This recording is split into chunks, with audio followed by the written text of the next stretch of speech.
Del Padre, del Hijo, del Espíritu Santo. Amén. Queridos hermanos, aquí Padre Michel Bonifaz los saludo y bendigo con sus familias durante esta cuaresma.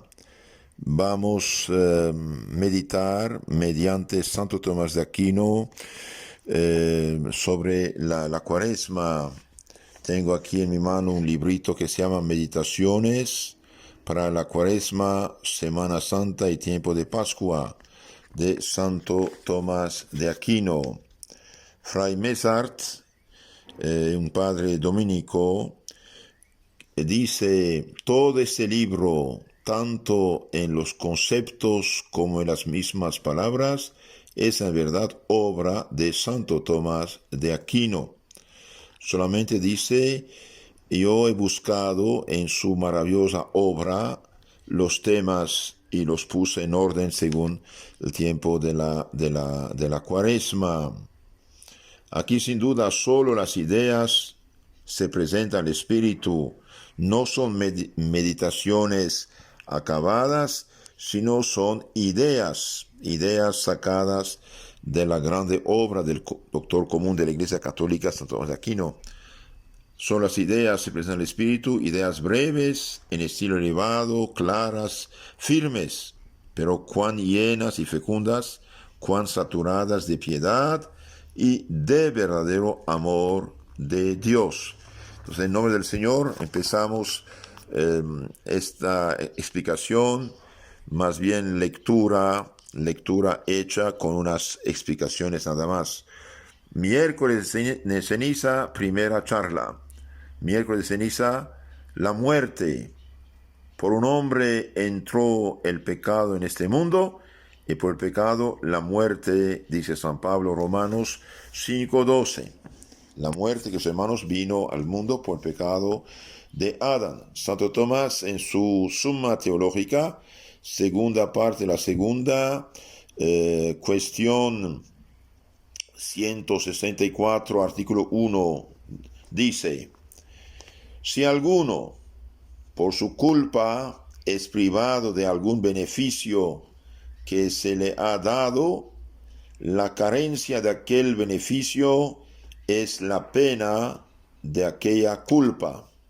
Por ejemplo, una persona tiene un buen trabajo, hace una traición, hace un error grave, lo despiden, pierde, por su culpa, pierde el beneficio, pierde el trabajo.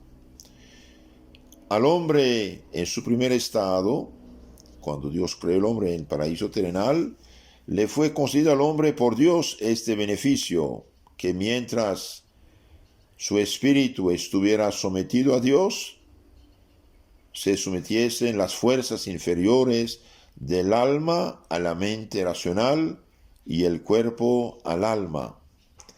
Entonces, mientras el hombre quedaba sometido a Dios, bien, el cuerpo del hombre estaba sometido al alma y las fuerzas inferiores, las pasiones, estaban sometidas a la mente racional. Mas puesto que la mente del hombre se apartó por el pecado de la sujeción a Dios, se siguió que tampoco las fuerzas inferiores se sometiesen totalmente a la razón. Entonces, desde que el hombre se rebeló contra Dios, bien, las fuerzas inferiores, las pasiones, no se someten totalmente a la razón. ¿De dónde resultó tanta rebelión del apetito carnal contra la razón? Las pasiones. Cuando uno dice yo soy adicto, ya no puedo, este es el problema. Entonces, de ahí resultó que el apetito carnal es rebelde contra la razón, que ni tampoco el cuerpo estuviese enteramente sujeto al alma. De aquí provienen muerte y otros defectos corporales, porque la vida y la integridad del cuerpo consisten en que éste se someta al alma, como lo perfectible a su perfección. De donde, por contrario, la muerte, la enfermedad y cualquier defecto corporal pertenecen al defecto de sujeción del cuerpo al alma. Por lo tanto, es evidente que, así como la rebelión La rebelión apetito carnal contra el espíritu es pena del pecado de los primeros padres, así también la muerte, todos los defectos corporales son consecuencia de esta primera rebelión, de este pecado original.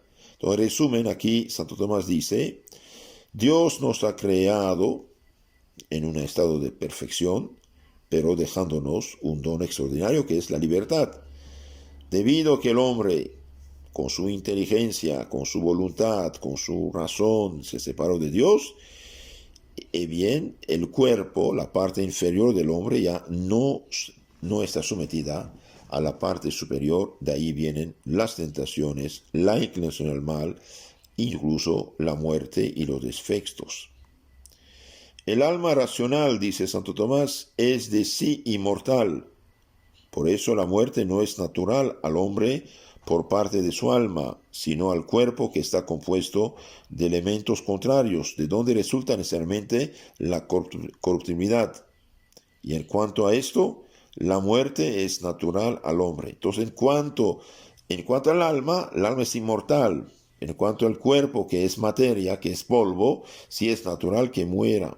Mas Dios, que es el creador del hombre, es omnipotente, por lo cual, por un efecto de su bondad, eximió al primer hombre de la necesidad de la muerte, que es consiguiente a tal materia, cuyo beneficio, sin embargo, le ha sido sustraído por el pecado de los primeros hombres. Entonces Dios, que ha creado al hombre, le había dado el don de no sufrir, no morir, y perfecto orden, equilibrio y armonía entre alma y cuerpo. El hombre, al pecar, perdió estos dones y la muerte entró en el mundo. Así la muerte es natural por la condición de la materia y es penal por la pérdida del beneficio divino que preserva de la muerte. Entonces, la muerte entró en el mundo como pena debido a la desobediencia del hombre hacia Dios nuestro Señor. En la primera parte de la Suma Teológica segunda, pregunta 85, artículo 5, Santo Tomás dice, la culpa original y la actual es removida por Cristo, esto es, por el mismo por quien se quitan también defectos corporales, conforme aquello del apóstol, vivificará también vuestros cuerpos mortales por su espíritu que mora en vosotros. Es Romanos 8:11. Entonces, la culpa original, el pecado original es remediado por Cristo mediante el bautismo, y también los pecados actuales están destruidos por Cristo nuestro Señor. Pero ambas cosas tienen lugar en tiempo oportuno, según el orden de la divina sabiduría, porque conviene que a la inmortalidad e impasibilidad de la gloria, que fue incoada en Cristo, que empezó con Cristo, y adquirida para nosotros por Cristo, lleguemos después de haber sido conformados primeramente con sus sufrimientos. Entonces, Cristo nuestro Señor nos salvó mediante su pasión, su cruz, sus sufrimientos, y bien nosotros también tenemos que pasar por una etapa de examen en este mundo y de sufrimientos. Pero habrá resurrección, vivificará también vuestros cuerpos mortales por su espíritu que mora en vosotros. Romanos 8:11.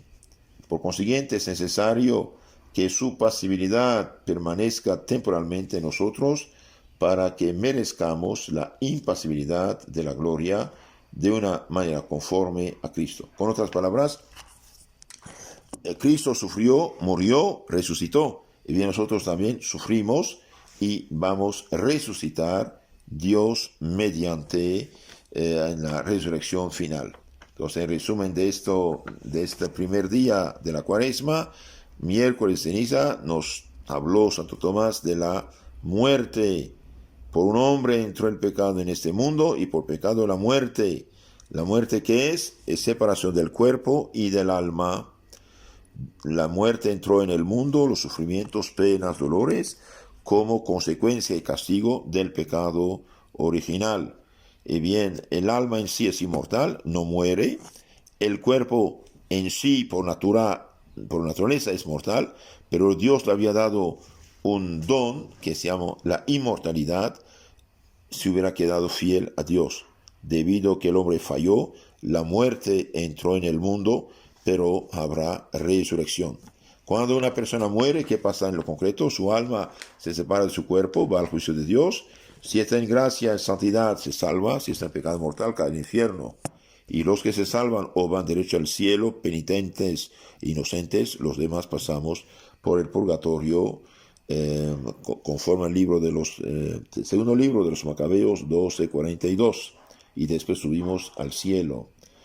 El cuerpo que regresa al polvo resucitará.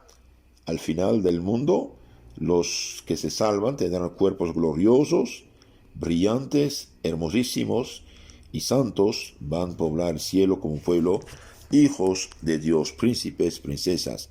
Y los que caen al infierno será para siempre. Esto fue la primera meditación de Cuaresma de Santo Tomás de Aquino, miércoles de ceniza, charla número 1.